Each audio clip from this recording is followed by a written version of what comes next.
What's up guys? So nandito na yung bago nating 6-in-1 digital meter na katulad yan. So yan is nakakonect yan sa house load or dito sa bahay natin. So nare-read niya lahat ng konsumo na ginagamit natin dito sa bahay. So yan. So ito yung bago is gagamitin natin para mag-monitor ng total solar harvest. Meron naman tayo niyan. Diyan, yung maliit. Ito yung dalawa para dito sa dalawa nating system. Iyan at iyan. So, yung plano ko, yung isa nito, ilalagay ko yan dito sa isa kong microinverter para lahat sila meron ng ganyan. Kasi, naiinis din ako minsan dito kasi ito yung automatic nagtatransfer. Hindi katulad ng 6-in-1 digital meter na lahat present na makikita mo na sa isang tingin mo. Dito, nag-automatic na nagpapalit-palit ng mode like watts, kilowatt hour, yung volts, or yung ang amperahe na kinukonsume or pinoproduce ng inyong system. So, kailangan natin maglagay ng katulad nito para ma-monitor natin at dito natin ilalagay temporarily kasi hindi pa natin natatapos yung circuit natin, hindi pa natin na-place ng maayos. So, dyan na lang muna pansamantagal until makapag-decide tayo kung saan talaga to.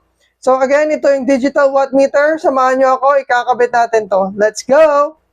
So, ayun na guys, no, bago natin ikabit to, kailangan natin kilalanin kung ano yung mga butas or yung mga screws dito sa ating digital watt meter. So, obviously, yung nakikita nyo ngayon is yung screen. Tapos, meron siyang reset button para for example, every month gusto nyo pabago-bago. So, yun, pwede nyo i-reset, magbaback to 0 yan. So, may unang dalawang screw dito sa taas. Ayan. Yan yung para sa sensor. By the way guys, may dalawang klase ng 6-in-1 digital meter. Yung ito, yung nasa labas at meron yung isa nasa loob.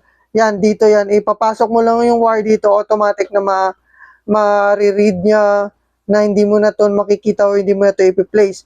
Pero the reason why ito yung pinili ko kasi ito external eh. Ito, pwede mong ma-adjust, pwede mong malagay kahit malayo, pwede mong dugtungan. Kasi yung isa natin, yung isang digital watt meter natin na yan, nakakonect yan sa main breaker ng bahay. So, lumabas pa yan dyan, umikot sa taas at papunta sa ating breaker. Wala namang problema. Chinek ko, there's only 1 watt or 1 to 2 watts na difference or basta maikli lang yung difference niyan kasi feeling ko na late ako nung pag-reset ko niyan nung pag-read na. Pero feeling ko accurate talaga kahit i-extend mo. So, kaya ito na lang yung pinili ko para madaling paglaruan kung saan ilagay. Kasi yung digital watt meter, hindi na mag-a-adjust. Ito na mismo yung mag-a-adjust yung sensor mo. So, ayan, may dalawang butas para sa iyong sensor. Walang polarity yan. Kahit mag-reverse yan, walang problema yan. Tapos, yung dalawang butas dito sa baba is yung AC or yung power. So, pwede mong i-plug or i-tap sa inyong breaker, AC breaker, para ma-power siya. Or, pwede kayong lagay ng ganito. Ito yung gagamitin ko, ilalagay ko dyan sa baba at ipa-plug natin sa outlet para ma-power to. So, yan lang purpose niya is to power this one, yung screw sa baba, at tapos sa taas is para sa sensor. So, tara, ikabit na natin. Let's go! So, una, tatanggalin muna natin to yung sensor niya. Ayan. Kunin muna natin to para mailagay natin ng maayos dyan sa box. Yun. So, yung sensor niya, ganyan lang. So, pwede mo nang i-tap kahit anong wire. Ito yung itatap ko para medyo maging mahaba siya. So, ilalagay na natin dito. Naka-DIN-rail na rin yan. Yan. Plug and play lang yan. Ayun, nalagay ko na. So, yung gagawin ko is i-extend natin to. Kailangan nating balatan to ng konti. Sana yun. Sana yung pangbalat natin. So, ito na guys. Puputulan ko lang ng konti. Ayan. Tapos, babalatan na natin. Lagyan na natin ng konting ano. Ayun. Tapos, dito din sa kabila. Again guys, wala tong polarity. So, okay lang mag-reverse yan. Wala kayong ikakaba, hindi yan sasabog. So, ito na. Ikakabit ko na yan dito. Walang polarity. So, kahit saan nandyan. Yung goal nito is hindi naman naglalagay ng power, kundi maging isang sensor. Ayan.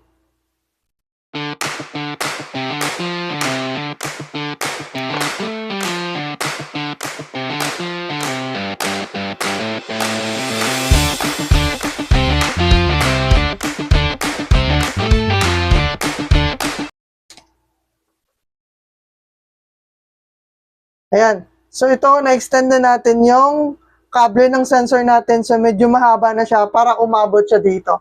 Dito natin yan ilalagay kasi itong plug na to is para sa outlet na ito. Yung outlet na ito is composed ng 3 microinverters natin. So dito natin tinatapon yung solar, tapos itatapon niya dito. So dito natin yan ilalagay para mariread niya lahat ng solar na dumadaan dito. So tara, samahan niyo ako. Let's go!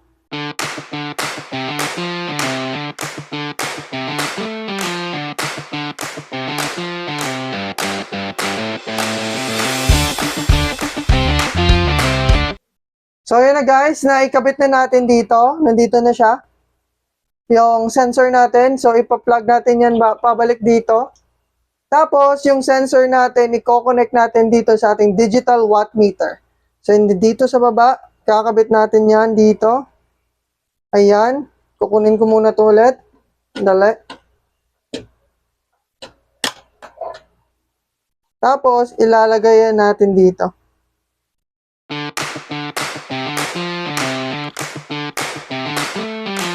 Again, huwag kayong matakot, walang dito. So, safer dito. Pag ginawa nito, yung sunod kasi yung isa pag hindi.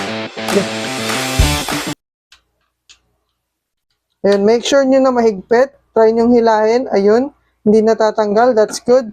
Huwag na natin muna tong i-permanent kasi ilalagay pa natin to yung isa pa. Dito ko na siguro papadaanin. Dito na lang ulit. Ayun. So, ito ay para sa baba. Ito yung para sa plug or sa power ng digital watt meter natin. So, ayan. So, again, walang polarity. Pero pag gumagamit kayo ng may kulay, ugaliin talaga na bagayin para hindi tayo malito in the future. Kasi pag DC, stricto yan eh. Isang mali mo lang ng polarity, it's either masisira or sasabog eh. Yun, nigpitan ko rin dito. Ayan. Yun. So, meron na tayong kable. Isa para sa sensor. At yung isa ay para sa power ng ayun. Sa power ng ating digital watt meter, ito, isasaksak ko to. Dito na lang yan muna.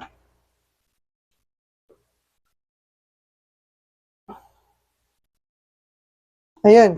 Kikita nyo, gumagana, umaandar. O nagre-record siya ng 2.9 watts. That's the idle or that's the total idle wattage ng mga microinverters na nakasaksak na hindi nag-harvest. So, yung gagawin natin is i-on natin ito. Kasi ito ay sa battery papunta doon sa microinverter. Ngayon, ayun, nag-yellow na. Nakikita nyo ba yan? Nag-yellow na. So, meaning, nag-read siya ng battery. So, titingnan natin dito. Ito. So, lahat ng kuryenteng dumadaan galing sa socket na to ay dadaan dito sa bilog na to sa sensor natin papunta dito. So, yan yung binabasa ng ating digital watt meter, yung lahat ng kuryente na dumadaan dito. So, ayan. Currently, yung system natin ay, yung battery pala natin ay nag-harvest ng, ayan, 79.2. Lagyan natin ng takip para medyo maganda. Ayan. Susunod na natin tong ayusin. So, ganyan lang simple kung paano gamitin yung 6-in-1 digital watt meter natin. Again, sa baba is for the power. Kailangan mo sa baba para i-power yung watt meter. Tapos, sa taas is for your sensor. So, kung gusto nyo, pwede kayong bumili ng may built-in sensor para dito na lang sa loob, merong butas dyan. Dyan yung ipapadaan yung isang wire. Pero kung meron kayong circuit na paglalagyan ng malayuan or gusto nyo yung hindi na i-adjust yung location ng watt meter nyo, so ito yung pipiliin nyo external kasi pwede nyo ma-extend at pwede nyo paglaruan kung saan nyo ilalagay. So, that's it for today. Naikabit na natin. Subukan nyo. Let's go!